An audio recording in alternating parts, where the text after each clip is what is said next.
Walang pakundangan ang pagsuntok ng lalaking yan sa matandang pasahero ng jeepney sa Muntinlupa. Pumalag ang matanda pero di pa rin kumakabig ang lalaki hanggang sa pinunteriya ang isa pang matanda. Bumaba rin ng jeep ang sospek at naaresto kalaunan ng pulisya. Ayon sa LGU, matagal na itong problema sa lugar. Ang sospek di raw maalala ang nangyari. Naharap siya sa asunto. Nakuha ko lang naman is yung sumakay nga dun sa passenger jeepney at yung typical na nanghihingi, nahaharas pagka hindi mo nabigyan. And I think it escalated doon dahil high on substance, no? Substance abuse. Mga karahasan sa kapistahan, patay sa pananaksak ang 17 taong gulang na umawat lang sa gulo sa Cavite. Sa Iloilo naman, sugatan ng lalaking sinaksak ng ice pick ng menor de edad. May report si Jomer Apresto. Halos patapos na ang programa ng Regada Festival sa Cavite City kahapon, June 24. Nang biglang magkaroon ng komosyon, nakalaunay nauwi sa saksakan. Binawian ng buhay ang lalaking 17 anyos na aawat lang daw sana sa gulo nang mapuruhan ng leeg. Nagkasagian, tapos nagkaayos naman uli. Pero for some other reason, parang na-ignite. Hindi na umabot ng buhay sa ospital ang biktima. Mabait naman po siya. Pag may problema, nagdadamayan naman ko. Masakit to. Inaalam pa kung ano ang murder weapon pero ayon sa pulisya, posibleng susi ang ginamit na panaksak. Posibleng AI-generated naman daw ang kumakalat na larawang may isa pa raw lalaking nasaksak. Naaresto ang 34 anyos na sospek na pinaniniwala ang unang nakaaway ng tiyuhin ng biktima. Wala po akong alam sa nangyari ngayon. Basta pinagtulungan lang po nila ako. Basta may nakaaway kayo. Pero yung nangyari po sa bata, hindi ko po alam yun. Wala po akong alam yun. Tinutugis ang sospek na nakapatay mismo sa biktima. Nakausap natin yung mga magulang, pati yung asawa niya. Subalit, hindi na po natin naabutan doon yung tao at hindi na rin makontak mga magulang niya. Ito po ay may trabaho, sabi nitong aking isang witness, ay minsan nagko-construction at isa din po itong tattoo artist. Sinubukan ng GMA News na makuna ng pahayag ang LGU pero wala pa silang tugon. Sa Iloilo City, nabulabog din ang pananaksakang Sayawang Bayan. Sa investigasyon, sinaksak ng 14 anyos ng ice pick ang isang 21 anyos. Ayon sa atin ng biktima, nagsimula ang gulo nang bastusin umano ng sospek ang kasamang babae ng kanyang kapatid. Sige rin sita ay yung sawaya guro. Pagtuguro na ang suspect. Nagkikot na lang kung kailang nagginamo. Pinuntahan ng GMA News ang bahay ng sospek pero wala siya roon. Depensa naman ng lola niya, may dala umanong patalim ang biktima kaya inunahan na ng kanyang apo. Ibuno niya patani ang ako nga apo. Di gin kontrol gin sagaman to tayo tambagan ng bla. Di hindi sa mapatambag. Desidido magsampa ng reklamo ang kaanak ng biktima. Masakit natural. Bata mo na gigulpe lang siya, lampos. Gapungko lang mo.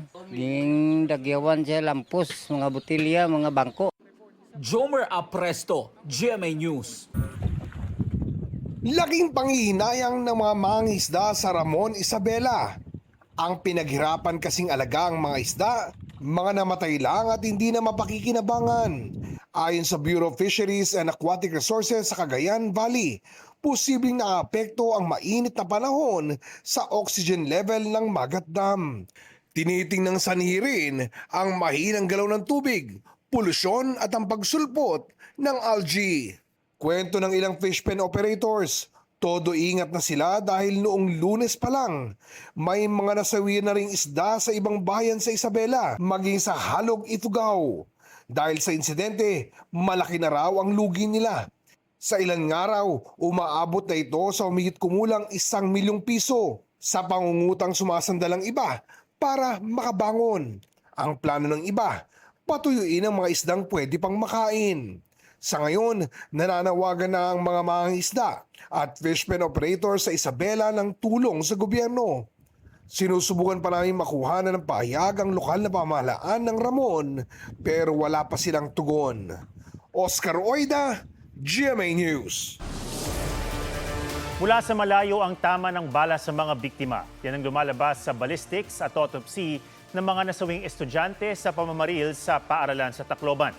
Ayon sa PNP Regional Forensics Units 8, indikasyon ito ng random na pamamaril.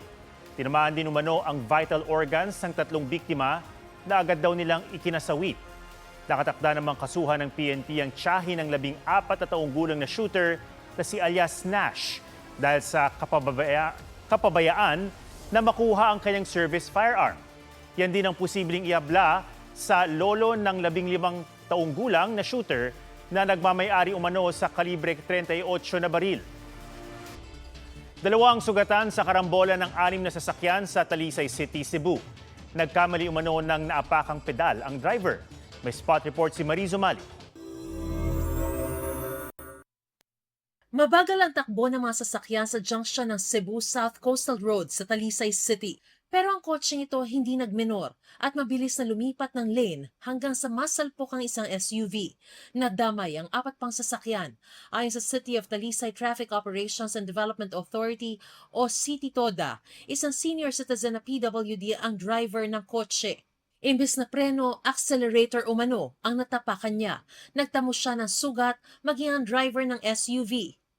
Ligtas naman din ang iba pang damay sa karambola. Nagkaareglo na ang lahat ng sangkot sa aksidente. Labi na gid sa mga nagmaneho sa mga automatic na mga sakyanan, kinahanglan nasuhito ka sa imong sakyanan unya kinahanglan nga naa ka kanunay sa presence of mind. Mariz Umali, GMA News. Makikilala na ba si Mary Grace Piatos? Malalaman yan sa impeachment trial ni Vice President Sara Duterte matapos siyang ilista bilang isa sa mga testigo ng House Prosecution Panel. Lumutang ang pangalang Mary Grace Piatos nang imbestigahan ng umano'y maling paggamit ng pondo ng Office of the Vice President. Ang pangalang ito rin ang nakapirma sa resibo para sa natanggap umanong pera mula sa confidential funds. Dati nang sinabi ng Philippine Statistics Authority na wala silang record na may ipinanganak na ganyang pangalan.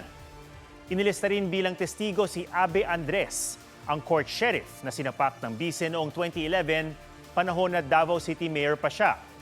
Iharap daw ng prosekusyon si Andres para mapatunayang may tendency na maging bayolente ang bise.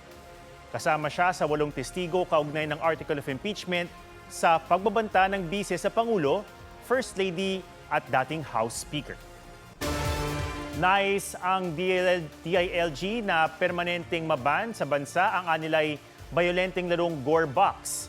Pero ayon sa cybersecurity expert, hamon dito ang jurisdiksyon dahil wala sa bansa ang mga developer nito at hindi pa rin dapat ituon ang investigasyon sa school shooting sa paggamit lang ng video game.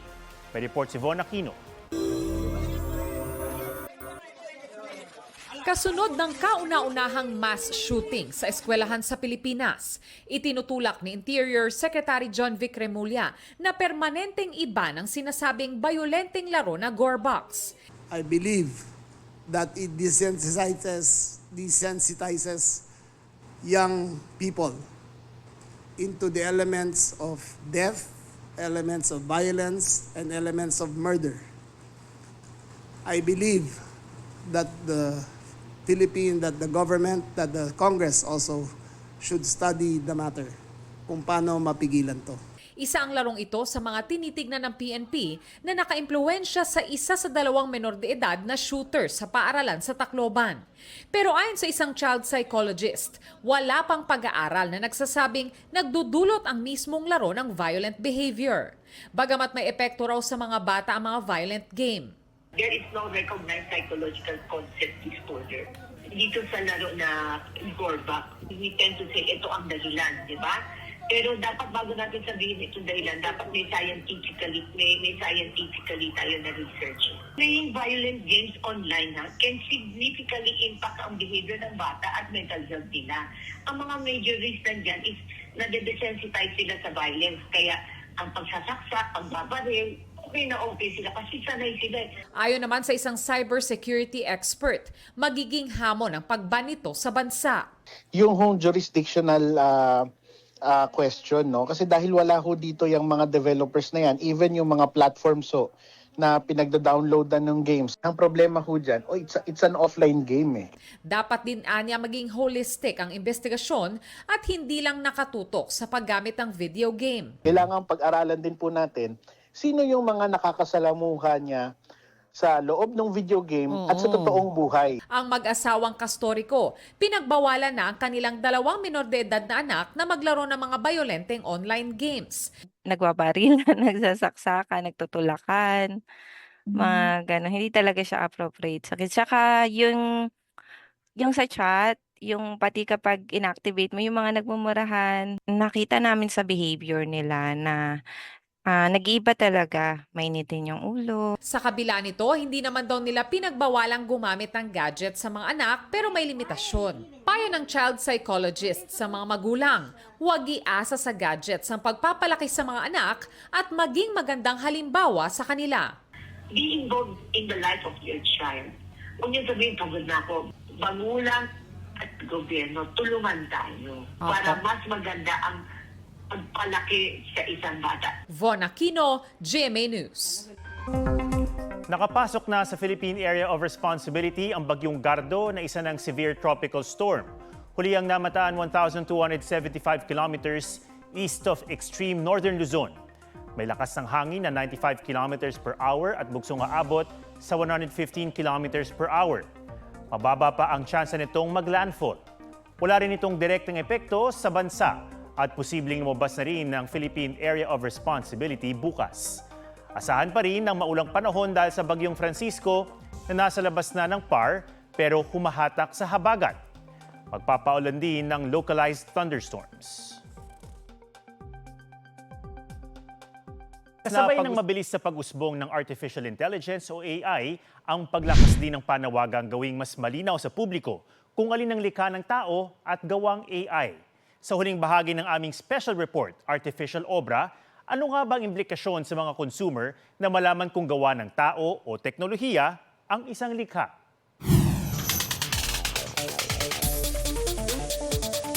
Kanta, obrang pinta, script ng kwento, pati pagdidisenyo. Ang mga ideya ng malikhaing pag-iisip ng tao kaya na rin kopyahin ng Artificial Intelligence. Kaya sa creative industry, may paghahanap na rin ng label.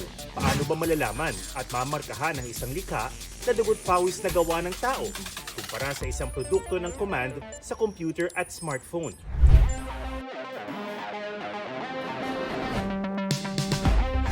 Sa ulat ng BBC, may iba't ibang global movement ngayon na naglalayong bumuo ng simbolong AI-free o human-made creative works. Positibo ang pananaw rito ng PhilSCAP, o Filipino Society of Composers, Authors, and Publishers. It's actually a good thing for consumers to know if the work that they are listening to is human-made or whether it is AI-free. Ang komplikado lang ngayon, sa sobrang sophisticated na ng AI, mahirap matukoy kung gawa ba ng AI o ng totoong tao ang isang likha.